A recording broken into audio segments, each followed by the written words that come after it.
السلام علیکم ناظرین، میں محمد اسلم حسین سیاست کی عالمی خبروں میں آپ سب کا استقبال کرتا ہوں۔ سابق امریکی صدر اور ریپبلکن پارٹی کے صدارتی امیدوار ڈونلڈ ٹرمپ نے کہا ہے کہ وہ اب ڈیموکریٹک امیدوار نائب صدر کملا ہیرس کے خلاف کسی بھی صدارتی مباحثے میں حصہ نہیں لیں گے۔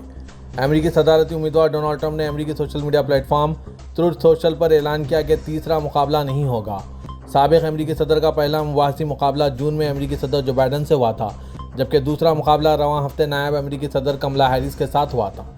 اے بی سی نیوز کی میزبانی میں مباحثے میں ڈیموکریٹک امیدوار کملا ہیرس نے ڈونلڈ ٹرمپ کو دفاعی پوزیشن پر ڈال دیا، جسے 6.70 کروڑ لوگوں نے دیکھا۔ اس کے فوراً بعد ہی ان کی مہم نے اگلے ماہ ایک دوسرے کے مباحثے کا مطالبہ کیا۔ مباحثے کے اگلے روز ڈونلڈ ٹرمپ نے کہا ہے کہ وہ NBC اور فاکس نیوز پر بھی مباحثہ کریں گے۔ تاہم ان کے حالیہ بیان میں یہ بات واضح ہوئی کہ وہ مباحثے سے دنگ رہ گئے ہیں، جبکہ انہوں نے دعویٰ کیا کہ کملا ہیرس دوسرے موقع کے لیے بےتاب ہیں۔ واضح ہے کہ 11 ستمبر کو سابق امریکی صدر ڈونلڈ ٹرمپ اور نائب صدر کملا ہیرس نے پہلے صدارتی مباحثے کے دوران ایک دوسرے پر کڑی تنقید کی اور مقامی و عالمی امور پر اپنے خیالات کا اظہار کیا تھا۔ وائس آف امریکہ کی رپورٹ میں بتایا گیا کہ ریاست پینسلوانیا کے شہر فلاڈیلفیا میں صدارتی مباحثہ ہوا۔ 90 منٹ دورانیہ کے اس بحث کو دنیا بھر میں کروڑوں افراد نے دیکھا۔ یورپی یونین کی خارجہ پالیسی کے سربراہ نے غزہ میں جنگ کو روکنے کے لیے ایک نئی اجتماعی کوشش پر زور دیا ہے اور آخرکار دو ریاستوں فلسطین اور اسرائیل امن اور سلامتی کے ساتھ شانہ بشانہ زندگی گزارنے کے لیے مشترکہ یورپی یونین کے مقصد کا بیان کیا ہے۔ بوریل نے دو ریاستی حل کو نافذ کرنے پر توجہ مرکوز کرنے والے یورپی یونین اور مشرق وسطیٰ کے رہنماؤں کے ساتھ میڈرڈ میں ایک اعلیٰ سطحی میٹنگ میں شرکت کے دوران social media platform x کا اشتراک کیا۔ جواب میں اسرائیلی وزیر خارجہ کاٹس نے بوریل پر یہود دشمنی اور اسرائیل کے خلاف نفرت کو فروغ دینے کا الزام لگایا۔ کاٹس نے یورپی یونین کے سبکدوش ہوئے اعلیٰ سفارتکار پر تنقید کرتے ہوئے social media platform X پر کہا، ایران پر عائد پابندیوں میں شامل ہونے کے لیے یورپی یونین پر دباؤ ڈالنے کے بجائے بوریل ایک فلسطینی دہشت گرد ریاست کے قیام کی حمایت کرتا ہے۔ لبنانی تنظیم حزب اللہ کا کہنا ہے کہ اس نے اسرائیل کے شمال میں ایک فضائی دفاعی اڈے کو راکٹوں سے حملے کا نشانہ بنایا۔ یہ اڈا صفر شہر سے 12 کلومیٹر دور ہے۔ اسرائیلی میڈیا نے آج جمعے کی صبح بتایا کہ لبنان کی سمت سے راکٹوں کی بارش ہونے کے بعد صفر شہر اور بیریا ٹاؤن میں بجلی کی فراہمی منقطع کر دی گئی۔ یہ دونوں علاقے بالائے جلیل میں واقع ہیں۔ اسرائیلی اخبار یدیوت اہرونوت کے مطابق راکٹ حملے کے نتیجے میں بیریا کے جنگل میں بڑے پیمانے پر آگ بھڑک اٹھی۔ اسرائیلی حکام کا کہنا ہے کہ جنگل میں آگ بجھانے کا کام جاری ہے۔ اسرائیلی فوج نے ایک بیان میں بتایا کہ صفد کے علاقے میں خطرے کے سائرن سنائی دیے جانے کے بعد لبنان سے 20 کے قریب راکٹ اسرائیل کی سمت داغے گئے۔ اسرائیلی فوج کے مطابق زیادہ تر راکٹوں کو فضا میں روک دیا گیا، جبکہ بقیہ راکٹ کھلے علاقوں میں گرے۔ سوشل میڈیا پر زیر گردش ویڈیو کلپوں میں صفد اور بیرپا پر راکٹوں کے داغے جانے کی کارروائیاں دکھائی گئی۔ واضح ہے کہ 7 اکتوبر 2023 کے بعد سے لبنان اور اسرائیل کے درمیان سرحد پر تقریباً روزانہ کی بنیاد پر لڑائی دیکھی جا رہی ہے۔ اس ٹکراؤ کے نتیجے میں اب تک لبنان میں کم از کم 610 افراد ہلاک ہو چکے ہیں۔ ان میں 394 حزب اللہ کے ارکان اور 135 شہری شامل ہیں۔ علاوہ ازیں ہزاروں لبنانی شہری بمباری کے نتیجے میں اپنے گھروں کو چھوڑنے اور جنوبی لبنان سے کوچ کرنے پر مجبور ہو گئے ہیں۔ دوسری جانب اسرائیل میں حکام کے مطابق حزب اللہ کے حملوں میں اب تک کم از کم 24 فوجی اور 26 شہری مارے جا چکے ہیں۔ لبنان کے جنوب میں شہر نباتیہ کے قریب واقع قصبے کفر جوز پر اسرائیلی فوج کے حملے میں ایک بچہ سمیت 3 افراد شہید اور 3 زخمی ہو گئے۔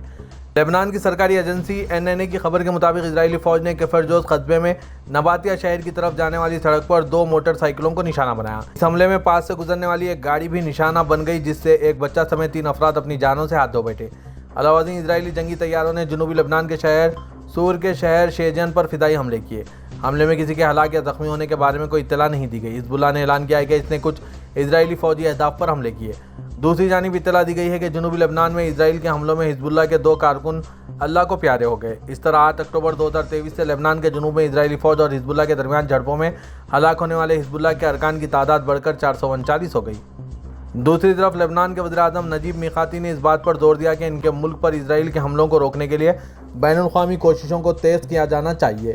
لبنان کی سرکاری خبررساں ایجنسی NNA کے مطابق وزیر اعظم میقاتی نے دارالحکومت بیروت میں یورپی یونین کے اعلیٰ نمائندے برائے خارجہ امور اور سیکورٹی پالیسی جوزف بوریل سے ملاقات کی۔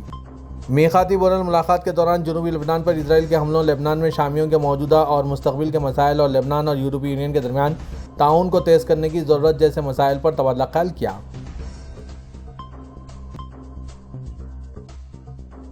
روسی صدر پوٹن نے خبردار کیا ہے کہ یوکرین کو لانگ رینج اسلحہ فراہم کر کے مغربی ممالک روس یوکرین جنگ میں راست شمولیت کا جوخم مول لیں گے۔ ایسے حالات میں روس نئے خطرات کی بنیاد پر مناسب فیصلے لینے پر مجبور ہو جائے گا۔ مغربی میڈیا کے بموجب یوکرین اپنے مغربی حلیفوں سے گزارش کر رہا ہے کہ وہ اسے ان کے میزائل بشمول لانگ رینج میزائل استعمال کرنے دیں تاکہ وہ روس کے اندر حملہ کر سکیں۔ پوٹن نے کہا ہے کہ یوکرین کو لانگ رینج اسلحہ فراہم کرنے کا مطلب اس کے سوا کچھ اور نہیں ہوگا کہ نیٹو ممالک امریکہ اور یورپین یونین جنگ میں راست حصہ لے رہے ہیں۔ پولیٹیکو کی رپورٹ کے بموجب وائٹ ہاؤس یوکرین کو دیے گئے امریکی ڈرونز روس کے خلاف استعمال کرنے تجدیدات میں نرمی لانے کے منصوبے کو خطیت دے رہا ہے۔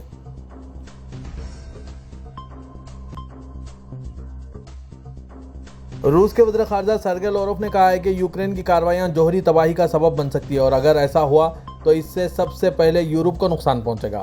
لاروف نے دارالحکومت ماسکو میں غیر ملکی مشنوں کے نمائندوں کے ساتھ اجلاس میں ایجنڈے کے موضوعات پر بات کی۔ انہوں نے کہا کہ یوکرین کی فوج اگست کے آغاز میں روسی علاقے کرسک میں داخل ہوئی اور اس وقت سے روس سول عناصر پر حملوں میں اضافہ ہو گیا۔ اس وقت روسی فوج یوکرینی یونٹوں کو کرسک سے نکال رہی ہے۔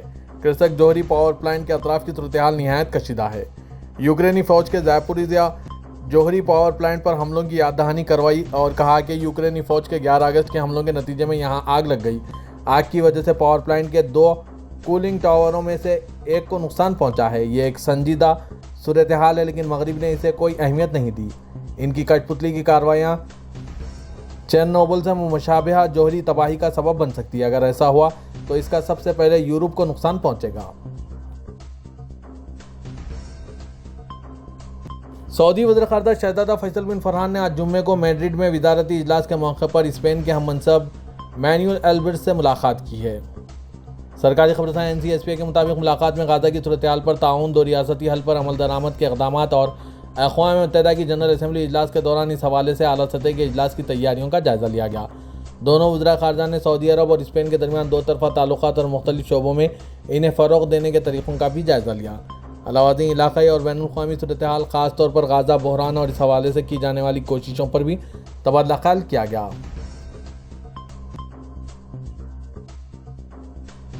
سعودی عرب کی وزارت صحت نے مملکت کے تمام ریجنز کے ملکی و غیر ملکی رہائشیوں کے لیے ایک اہم ہدایت جاری کی۔ سعودی خبررساں NCSPA کے مطابق وزارت صحت کی جانب سے ملک بھر میں موسمی تبدیلی کے ساتھ ہی بیماریوں سے بچاؤ کی ویکسین لگانے کی مہم شروع کر دی گئی۔ وزارت نے سعودی شہریوں سمیت مملکت میں مقیم تارکین وطن کو ہدایت دی ہے کہ وہ اس سے منصوبے سے مستفید ہوتے ہوئے خود کو انفلوئنزا سے محفوظ رکھیں۔ بالخصوص وہ افراد جو کسی بھی قسم کے معتدی امراض کا شکار ہیں، انہیں چاہیے کہ وہ موسمی بخار سے محفوظ رہنے کے لیے لازمی ویکسین لگوائیں۔ وزارت صحت نے یقین دہانی کرائی ہے کہ موسمی بخار سے بچنے کے لیے لگائی جانے والی ویکسین مکمل طور پر محفوظ ہیں۔ اس کے لگانے سے جسمانی قوت مدافعت بہتر ہوتی ہے اور موسمی بخار کے حملے سے محفوظ رہا جا سکتا ہے۔ 6 ماہ سے 5 سال کے بچوں اور 50 سال سے زائد عمر کے افراد کے لیے یہ ویکسین لگوانا انتہائی مفید ہے۔ اس کے علاوہ وزارت صحت نے احتیاطی تدابیر کے حوالے سے کہا ہے کہ شہری باہر سے آنے کے فوری بعد ہاتھوں کو اچھی طرح دھوئیں، براہ راست آنکھ اور منہ کو نہ چھوئیں، کھانسی یا چھینک آنے کی صورت میں ٹیشو پیپر کا استعمال کریں۔ سعودی فضائی کمپنی فلائی ناس، جو مشرق وسط اور دنیا بھر کی لو بجٹ ایئر لائنز میں سے ایک ہے، اس نے اپنے چوتھے آپریشن سینٹر مدینہ منورہ سے بحرین اور دوحہ کے لیے براہ راست پروازوں کا آغاز کیا۔ عاجل نیوز کے مطابق فلائی ناس نے 10 سپٹمبر سے مدینہ منورہ کے امیر محمد بن عبدالعزیز انٹرنیشنل ایئرپورٹ سے بحرین کے منامہ انٹرنیشنل ایئرپورٹ کے لیے ہفتے میں 3 براہ راست پروازوں کا سلسلہ شروع کیا ہے اور آج سے مدینہ ایئرپورٹ سے دوحہ کے لیے ہفتے میں 2 براہ راست پروازوں کا آغاز کیا۔ اس موقع پر بحرین اور دوحہ کے لیے پہلی پرواز کے حوالے سے افتتاحی تقریب مدینہ ایئرپورٹ پر منعقد ہوئی، جس میں مدینہ ایئرپورٹ کے انتظامات کو چلانے والی کمپنی طیبہ ایئرپورٹ آپریٹنگ کمپنی فلائی ناس کے علاوہ دیگر اعلیٰ عہدیداروں اور مسافروں نے شرکت کی۔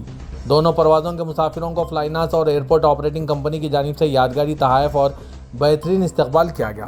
فلائی ناس نے اپنے سفر کا آغاز 2007 سے شروع کیا تھا اور اب تک وہ 80 ملین سے زیادہ مسافروں کو اپنے طیاروں کے ذریعے سفر کی سہولت فراہم کر چکا ہے۔ فلائی ناس 1500 سے زیادہ ہفتہ وار پروازوں کے ذریعے 70 سے زیادہ ڈومیسٹک اور انٹرنیشنل مقامات سے خود کو جوڑے ہوئے ہیں۔ سعودی صدر کی رجب طیب اردوغان نے کہا ہے کہ عالمی برادری بالخصوص اقوام متحدہ کو اسرائیل کی غاصبانہ پالیسیوں کے خلاف آواز بلند کرنی چاہیے۔ UN future summit global call online programme میں ایک ویڈیو پیغام بھیجتے ہوئے صدر اردوغان نے سربراہان مملکت و حکومت اور اقوام متحدہ کے سیکریٹری جنرل اینٹونیو گٹرس کو سلام پیش کیا۔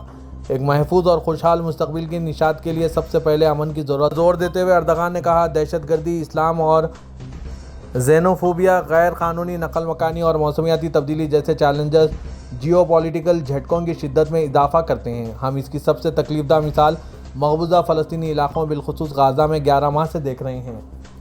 ہمیں ایک ایسی صورتحال کا سامنا ہے جس میں 17,000 بچوں سمیت 41,000 سے زائد افراد اپنی جانوں سے ہاتھ دھو بیٹھے، 1 لاکھ سے زائد زخمی اور تقریباً پورا غزہ تباہ ہو چکا ہے۔ اسرائیل کی غاصبانہ پالیسیوں کے خلاف عالمی برادری بالخصوص اقوام متحدہ کو اپنی آواز بلند کرنا لازم و ضروری ہو گیا ہے۔ ہم میں سے کوئی بھی ایسی دنیا میں خود کو محفوظ نہیں سمجھ سکتے جہاں بچے بموں سے مر رہے ہوں۔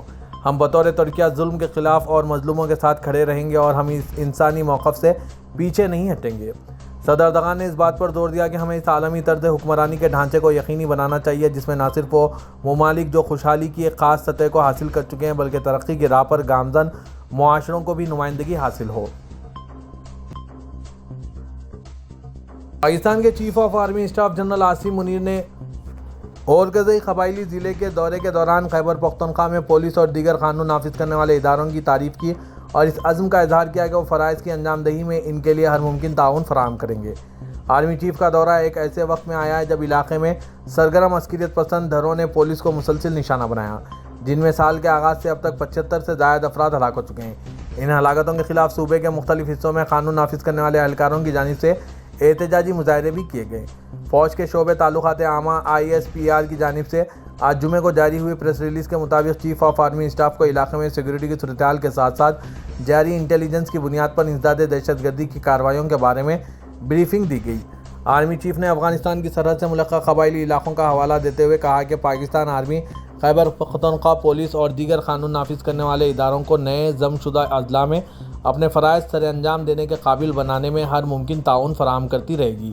انہوں نے پولیس اور سیکورٹی فورسز کے تمام اہلکاروں کو خراج تحسین پیش کیا جنہوں نے اپنے فرائض کی انجام دہی کے دوران اپنی جانوں کا نذرانہ پیش کیا اور کہا کہ ان کی قربانیوں سے حاصل ہونے والے امن کو ہر قیمت پر برقرار رکھا جائے گا۔